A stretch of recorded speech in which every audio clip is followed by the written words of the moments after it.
Bonjour à toutes et à tous, j'espère que vous allez bien. Comme vous l'avez vu dans le titre, aujourd'hui on va s'attaquer à quelques idées reçues que l'on a en high-tech. Avant de commencer cette vidéo, je tiens à remercier Caroline, Hugo, Sophie, Sophia et Luna de m'avoir aidé à trouver des préjugés. Sans plus attendre, on va commencer par la première idée reçue qui nous dit ceci. Ne pas acheter le chargeur officiel d'un appareil est systématiquement dangereux. Faux, mais un tout petit peu vrai, je vais vous expliquer. Si vous prenez un chargeur tiers qui a la même puissance, le même voltage et le même ampérage, cela ne pose aucun problème. La tension est exprimée en volts et notée V, l'intensité est en ampères ou milliampères et c'est note A ou MA et la puissance est fournie en watts W. La puissance en watts du chargeur s'obtient en multipliant le voltage par l'ampérage. Si le voltage et l'ampérage sont différents sur un chargeur récent, cela ne posera pas de problème puisque l'appareil, le câble et le chargeur communiquent entre eux pour savoir quelle est la tension adéquate à délivrer à l'appareil. Cependant, vous ne pouvez pas être sûr à 100% que le chargeur puisse être en capacité de communiquer efficacement avec l'appareil. Donc dans le doute, prenez un chargeur qui a le même voltage, le même ampérage et la même puissance. Veillez également à ce que le connecteur du chargeur soit compatible avec celui de votre câble. Cependant, même si tous ces paramètres sont réunis, faites également attention, certains chargeurs sont contrefaits ou bon marché et peuvent poser des problèmes comme par exemple laisser passer du courant dans l'utilisateur. Si vous êtes amateur de massage et que vous comptez acheter ce type de chargeur, pensez également que s'il est vraiment mal fait, il peut prendre feu. Cependant, il existe une petite astuce qui permet de savoir à l'avance si le chargeur est bon ou pas. En effet, pour nous aider, il existe des spécifications de sécurité qui sont données par des organismes sérieux. Les spécifications UL, SE et FCC sont des gages de sécurité. Si vous voyez ça sur une boîte, c'est bon. Cependant, pour les iPhones avec un connecteur Lightning, c'est-à-dire du 4 au 14 Pro Max, il y a une seconde certification de sécurité qui fait foi dans le domaine.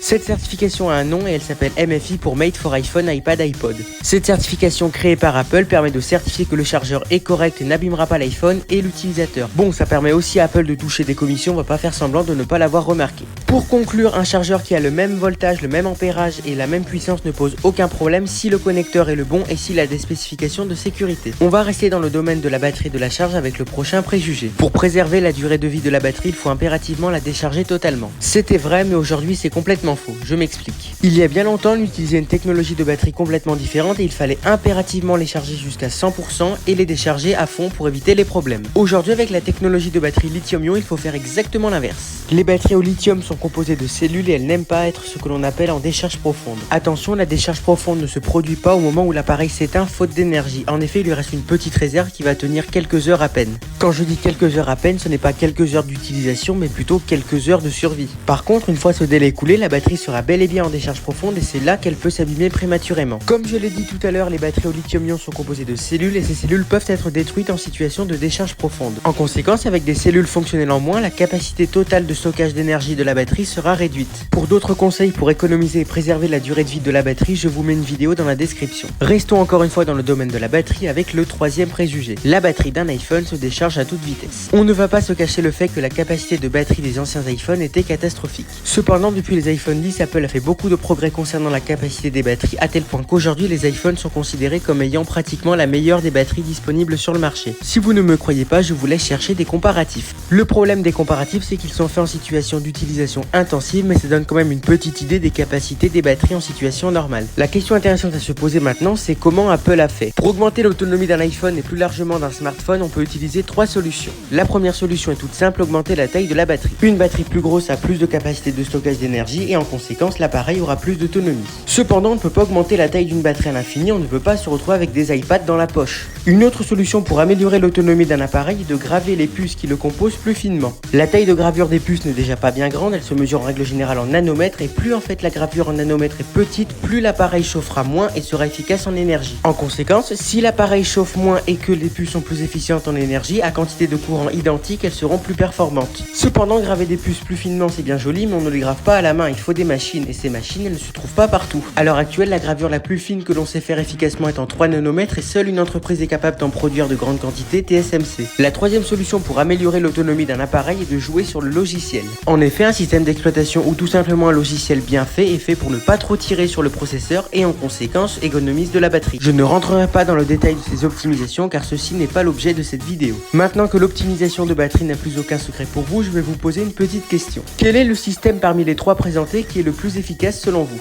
La réponse est aucun, il faut une combinaison des trois pour obtenir quelque chose de correct. Passons désormais à la prochaine prochaine idée reçue qui nous dit ceci. Mettre son smartphone dans du riz quand il a pris la flotte permet de le récupérer. Faux, contrairement aux apparences, le riz absorbe très mal l'humidité comparé à d'autres produits que vous pourrez avoir chez vous. Figurez-vous que le gel de silice absorbe très bien l'humidité, beaucoup plus que le riz. Si le terme gel de silice dit quelque chose aux propriétaires de chats, c'est tout à fait normal puisque c'est le composant principal des litières pour chat cristalline. Cependant, même si le gel de silice est beaucoup plus efficace que le riz, il y a encore quelque chose qui est plus efficace, le laisser à l'air libre. En effet, des tests avec des éponges humides ont été effectués, on a enfermé des éponges mouillées avec différents matériaux absorbants et une éponge laissée à l'air libre, et bien c'est l'éponge laissée à l'air libre qui a le plus séché. En conséquence, non seulement laisser son appareil à l'air libre est plus efficace pour le sécher, et en plus, l'enfermer dans du riz aurait pu poser problème. En effet, des petites particules émanantes du riz auraient très bien pu se glisser dans les interstices de l'appareil et l'endommager davantage. Maintenant que l'on a vu que mettre son appareil dans du riz ne servait à rien, que faut-il faire? Si votre iPhone et plus largement votre smartphone prend l'eau, il faut faire ceci. Éteindre tout d'abord l'appareil pour éviter tout court-circuit. Une fois ceci fait, il faut essuyer l'extérieur de l'appareil avec un chiffon sec, doux et non pelucheux, typiquement des chiffons à lunettes. Veillez pendant vos manipulations à ne surtout pas secouer l'appareil car cela pourrait répandre le liquide davantage qu'il ne l'est déjà. Pour augmenter les chances de récupérer votre appareil, démontez tous les composants que vous pouvez, dont typiquement la carte SIM. N'essayez surtout pas d'utiliser un ventilateur pour éliminer l'eau ou pire, utiliser un chauffage pour la faire s'évaporer car cela pourrait répandre le liquide, voire dégrader les composants avec la chaleur. Une fois que vous avez tout démonté, laissez sécher le tout 4-5 heures et rallumez votre appareil précautionneusement. Une fois ceci fait, essayez tout d'abord de brancher un chargeur. Ça paraît complètement fou et dangereux puisque cela pourrait créer un court-circuit, mais il y a un but derrière. En effet, certains fabricants de smartphones comme Apple, Samsung ou Google intègrent des mécanismes qui détectent l'humidité dans le connecteur de charge. En conséquence, si vous branchez un chargeur, vous saurez tout de suite s'il y a encore de l'humidité ou non dans le connecteur. Le dernier conseil que je vais vous donner ne s'applique pas au moment où votre téléphone prend l'eau, mais au moment de son achat. Au moment d'un achat d'un nouveau smartphone, assurez-vous que ce dernier est étanche avec la certification IP67 voire IP68 si vous avez de la chance. Ces certifications vous assurent que si votre appareil a été immergé, normalement il ne devrait pas être perdu s'il a été laissé à une profondeur raisonnable pendant un temps très raisonnable. Cependant, malgré tous les conseils que je viens de vous donner, il n'est pas sûr à 100% que vous récupérez votre appareil, mais en tout cas vous augmentez vos chances. Après cette petite partie inondation qui a dû en refroidir plus d'un, on va parler désormais de connecteur. Souffler dans un connecteur permet de le refaire fonctionner sur une longue période. Malheureusement, je suis désolé de vous décevoir, cela ne réglera pas le problème ou alors très temporairement. Je vais vous expliquer. En règle générale, un connecteur ne fonctionne plus parce qu'il y a un problème de broche ou parce qu'une poussière ou une impureté s'est infiltrée au mauvais endroit. En conséquence, cette impureté gêne le passage du courant électrique et fait une mauvaise connexion, voire l'empêche totalement. Cependant, quand vous vous transformez en compresseur à air, vous n'envoyez pas que de l'air, vous envoyez également de l'humidité. Or, nous savons que quand quelque chose est humide, le courant passe beaucoup plus facilement à l'intérieur. En conséquence, le connecteur va devenir tellement conducteur d'électricité que rien ne pourra s'opposer au passage du courant. En conséquence, puisque rien n'oppose de la résistance à l'intérieur du connecteur, on peut se dire que l'on a réglé le problème. Malheureusement pour vous, je suis désolé de vous l'apprendre, si vous faites ça, vous ne faites qu'empirer les choses. En effet, un métal soumis régulièrement de l'humidité va commencer à se corroder. En conséquence, vous tentez d'éliminer une poussière avec votre souffle qui s'est niché dans un des connecteurs et vous vous retrouvez avec un port tout rouillé. Malheureusement, je suis obligé de vous le dire, un port tout rouillé ne laisse pas bien passer le courant électrique, donc vous allez vous retrouver avec des faux contacts encore et encore. Nous avons vu que souffler tel un compresseur à l'intérieur d'un port ne servait strictement à rien, alors que faut-il faire pour éliminer une impureté? Pour éliminer une impureté dans un connecteur, il faut essayer de glisser une petite tige très fine comme par exemple un cure-dent ou une mini barre métallique pour essayer de retirer l'impureté. Je le dis aux quelques personnes qui auraient la délicatesse d'un char d'assaut dans une garderie qui écouteraient cette vidéo, il faut faire doucement. À mon avis, les connecteurs explosés à cause d'une tige métallique ne sont pas pris en assurance. Désormais que vous savez que votre compresseur à air intégré aura bien meilleure utilité à refroidir vos aliments trop chauds, on va passer au prochain préjugé. Les mises à jour logicielles de nos appareils Apple les ralentissent volontairement dans le but de nous en faire acheter un nouveau. Cette rumeur date de 2018 et elle a été lancée par l'association HOP,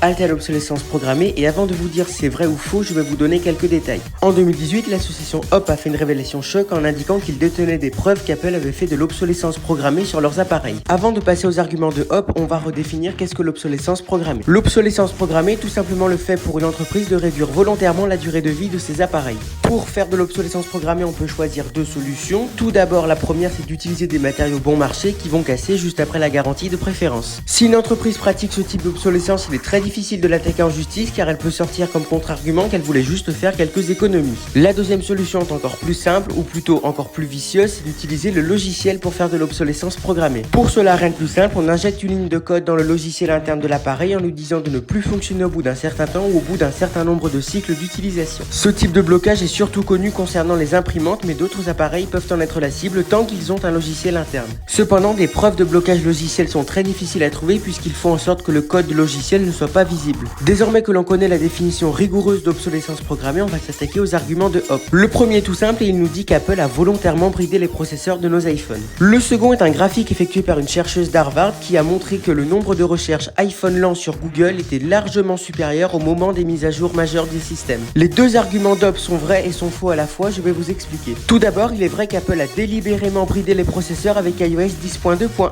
Cependant, ce type de bridage avait pour utilité d'éviter de trop tirer sur la batterie, de l'économiser au maximum et d'éviter les arrêts inopinés de l'appareil. En conséquence, puisque ce bridage s'applique quand les batteries sont trop anciennes et en difficulté, il ne s'activera que sur les iPhones les plus anciens en règle générale. Malheureusement, ce bridage a une conséquence secondaire, ralentir la vitesse des iPhones. En conséquence, un utilisateur lambda se dira qu'il y a un problème avec son iPhone, qu'il est trop vieux, qu'il ne sert à rien de changer la batterie, qu'il faut absolument prendre un nouveau. Le premier argument d'Hop ne tombe pas du ciel, en effet, Apple a bel et bien été condamné à 25 millions d'euros pour avoir bridé les processeurs. Enfin ça, c'est ce qu'Hop essaye de vous faire croire. En fait, Apple a été condamné à 25 millions d'euros pour pratique commerciale trompeuse, je vous explique. En effet, Apple a mis en place le bridage des iPhones, ça ils ont le droit, mais ils se sont réservés par contre le droit de le dire à personne, et ça c'est une pratique commerciale trompeuse par omission. En vérité, Apple a été condamné à 25 millions d'euros non pas pour avoir bridé les iPhones, mais pour s'être permis de ne le dire à personne. Concernant la réponse au deuxième argument d'Hop qui est le graphique, la réponse est bêtement logicielle et cérébrale. Quand vous installez une mise à jour majeure d'un OS, le problème c'est que l'appareil doit réindexer énormément de contenu et mettre en place pas mal de choses, ce qui consomme beaucoup d'énergie pendant quelques jours. De plus, la mise à jour étant toute fraîche, il se peut que des bugs non repérés viennent ralentir davantage l'appareil.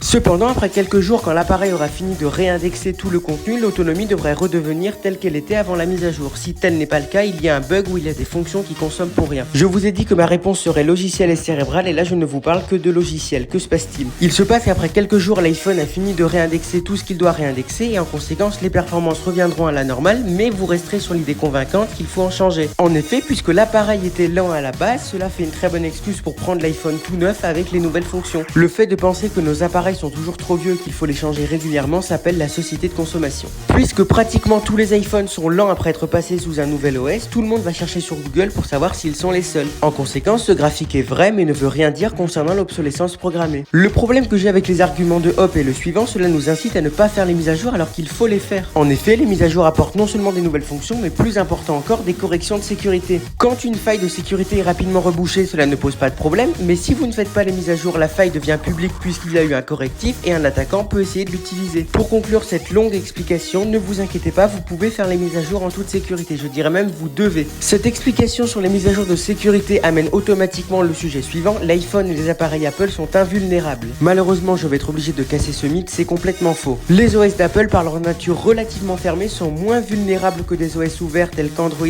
ou Windows, mais ils peuvent quand même être attaqués. Si les OS d'Apple étaient complètement invulnérables, on n'aurait jamais de mise à jour de sécurité. Je suis donc malheureusement désolé de vous décevoir, les OS d'Apple sont moins vulnérables que des OS très ouverts, mais les virus existent sur Mac et vous pouvez vous faire attaquer sur votre iPhone également. Passons désormais, si vous le voulez bien, au prochain préjugé qui nous dit ceci. Apple, c'est pour les riches. Quelque chose sur lequel on ne peut pas débattre, les produits Apple ne sont pas donnés, ça c'est une évidence. Cependant, puisque les produits Apple sont en règle générale très appréciés parmi la population, les magasins d'informatique et les opérateurs en font régulièrement des promotions. Beaucoup de réductions se trouvent également sur les sites en ligne, mais là, faites extrêmement attention, il y a beaucoup de contrefaçons qui circulent. Rien qu'en me promenant sur Amazon il y a quelques temps, j'ai trouvé une Apple Watch à 40 € qui mesure la tension artérielle. Certainement pas, une vraie Apple Watch n'a pas ce capteur et au passage la montre était vendue comme étanche, pourquoi pas, je ne l'ai pas acheté. Si ma déduction est bonne, je pense que quelques cartons de contrefaçon ont dû échapper au service des douanes. Je vous ai dit de vous méfier des boutiques en ligne, mais maintenant je vous dis aussi de vous méfier des opérateurs. En effet, un opérateur est avant tout commercial et s'il vous vend un iPhone 15 Pro à 300 €, c'est que c'est avantageux pour lui. Je vous suggère donc de lire très attentivement les contrats d'utilisation car en règle générale les opérateurs glissent des clauses pour vous obliger à rester chez eux et avoir un forfait en particulier. Heureusement, cela commence tout doucement à changer, mais méfiez-vous quand même. Pour conclure cette petite argumentation, les appareils Apple ne s'adressent pas qu'aux personnes qui ont un certain budget. Si vous n'avez pas les moyens d'acheter un produit neuf en Apple Store ou si vous voulez tout simplement faire quelques économies, les astuces que je vous ai présentées précédemment devraient vous être utiles. Tant que l'on parle d'appareils récents, on va passer au prochain préjugé qui nous dit ceci. Un nouveau modèle d'appareil est toujours mieux que l'ancien. Le principe d'un nouvel appareil est d'être plus performant que l'ancien, cependant on peut se demander si vous vous posez la bonne question. La vraie question à se poser n'est pas est-ce que cet appareil est mieux, mais est-ce que cet appareil est mieux pour moi. Pour cela, rien de plus simple et à la fois rien de plus compliqué, il faut évaluer les rapports qualité-prix de chaque appareil. Pour cela, comparer les fonctions que propose chaque appareil et déterminer déterminer lesquels sont indispensables pour vous et lesquels sont superflus. Imaginons par exemple que l'iPhone 16 inaugure un capteur infrarouge qui permet de prendre des photos comme en plein jour la nuit. Cela peut être une innovation majeure pour toutes les personnes prenant des photos nocturnes, mais si vous ne sortez jamais la nuit, cela ne servira à rien. Le choix de prendre tel ou tel modèle est purement subjectif. On ne peut pas faire des comparatifs qui répondent à toutes les problématiques. Faire des comparatifs c'est très bien, mais juste pour avoir les nouvelles fonctions générales. Par exemple, on ne parle jamais de l'évolution des haut-parleurs sur les iPhones alors qu'ils ont bien progressé. Par contre, il y a quelque chose qui m'énerve prodigieusement concernant les fabricants de smartphones, c'est la course aux mégapixels sur les appareils photo. Et cela tombe bien puisque notre nouveau préjugé concerne les appareils photo, plus de mégapixels voudrait dire des meilleures photos. C'est complètement faux puisque les capteurs photo dépassent de loin la résolution de n'importe quel écran de smartphone. On va prendre un écran de smartphone qui a une définition de 1920 x 1080 et un capteur photo de 48 mégapixels. Tout d'abord, on se heurte à un problème. On a la définition de l'appareil photo, mais on n'a pas celle de l'écran. On a juste deux chiffres, 1920 x 1080. Pour avoir la définition d'un écran, il faut tout simplement multiplier les deux nombres que l'on a et on obtient environ 2 millions de pixels dans ce cas-là. Le problème, rappelez-vous, c'est que mon appareil photo a une résolution de 48 mégapixels. Donc comment on fait pour afficher une photo de 48 mégapixels sur un écran de 2 mégapixels? La réponse est toute simple, il va falloir compresser la photo au maximum.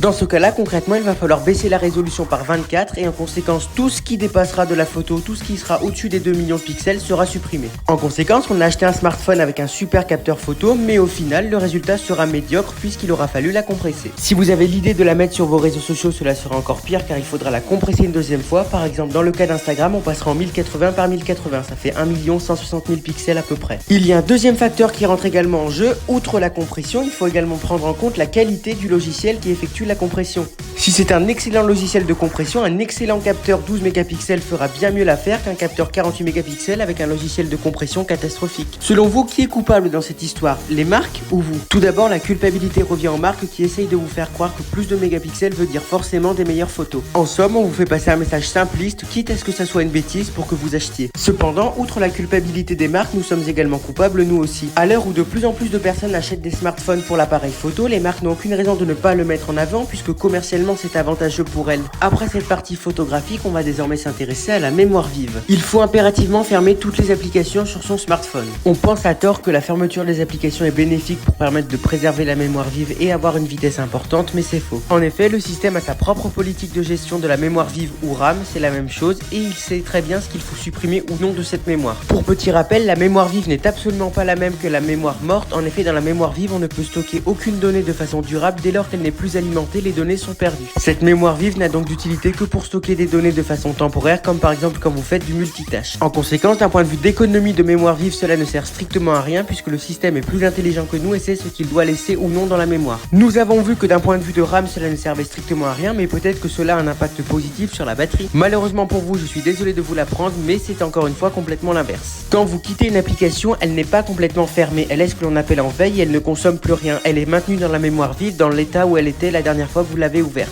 En conséquence, quand vous ouvrez le sélecteur d'applications, vous avez en fait un espèce d'historique des applications qui ont été ouvertes récemment et un appui sur l'application qui vous intéresse permet d'y revenir tout de suite. Cependant, si vous fermez une application, à sa prochaine réouverture, elle devra se relancer complètement et elle consommera beaucoup plus d'énergie, beaucoup plus que si vous l'avez laissée dans la mémoire vive. Le seul intérêt à fermer une application, c'est quand elle bug. Désormais que vous savez que vous ne devez pas fermer complètement vos applications et pourquoi, on va passer à la prochaine idée reçue. La navigation privée est privée. Malheureusement pour vous, la navigation privée n'a de privé que le nom. En effet, il n'y a que deux différences entre la navigation privée et la navigation standard. En navigation privée, vos onglets sont fermés dès lors que vous quittez le navigateur et les cookies de navigation sont également supprimés. Et c'est tout, cette navigation n'apporte aucune sécurité supplémentaire d'un point de vue de navigation pure et dure. Les cookies continuent à vous traquer, les fournisseurs d'accès internet savent toujours quelles sont les recherches que vous avez effectuées. En conclusion, vous laissez autant de traces sur internet mais pas sur votre ordinateur. Pour naviguer sur internet, que ce soit en navigation privée ou en navigation standard, il vous faut justement une connexion internet et on va passer à la prochaine idée reçue. Plus de barres de réseau voudrait dire une meilleure vitesse. Contrairement à ce que l'on peut penser, ceci est faux, je vais vous expliquer pourquoi. Les barres de réseau ne sont pas là pour indiquer la vitesse mais pour indiquer l'état de connexion entre votre appareil et ce qui génère le réseau, comme votre box ou une antenne relais. Tout ce que vous pouvez déduire du nombre de barres, c'est la stabilité de la connexion. Une barre, la connexion est instable, 4, elle est très élevée. Cependant, l'état de la connexion ne laisse présager en rien de la vitesse. En effet, si vous êtes extrêmement près de votre box ou de votre antenne relais, vous allez avoir une liaison parfaite, mais vous pouvez avoir une vitesse complètement nulle puisque l'antenne relais peut être en 2G ou le Wi-Fi très ancien. Outre l'ancienneté des systèmes de communication, il y a également le nombre de personnes qui sont connectées sur le même réseau et qu'est-ce qu'ils font avec. Si je suis en train de me télécharger iOS 18, je vais monopoliser la bande passante, mais l'état de liaison entre la box et les autres appareils sera toujours excellent. Les autres appareils indiquent indiqueront bien 4 barres de réseau, mais la vitesse sera catastrophique. Pour conclure, l'indicateur de barre de réseau n'est pas fait pour vous indiquer la vitesse, mais la stabilité de la connexion. Désormais que l'indicateur de barre de réseau n'a plus de secret pour vous, on va enchaîner avec le dernier préjugé. La technologie, c'est pour les jeunes et uniquement pour les jeunes. La technologie n'est pas pour les jeunes, elle est pour toutes les personnes qui souhaitent apprendre et en savoir un peu plus sur le fonctionnement de nos appareils quotidiens. Oui, les jeunes ont un avantage puisqu'ils sont nés avec la technologie et n'ont connu que ça, mais ce n'est pas parce qu'une personne est âgée qu'elle ne peut pas apprendre des choses concernant la technologie. À partir du moment où une personne a compris quelque chose en technologie, on peut continuer à augmenter ses connaissances et cette personne peut envisager une carrière dans l'informatique. En conclusion, la technologie est une discipline ouverte à toutes les personnes curieuses et motivées. Cette longue attaque contre les préjugés technologiques est à présent terminée. Si elle vous a plu, n'hésitez pas à la liker, à la commenter, à la partager et à vous abonner. Pour toute suggestion, question, remarque, les commentaires sont là pour ça. Moi je vous dis à bientôt, ciao!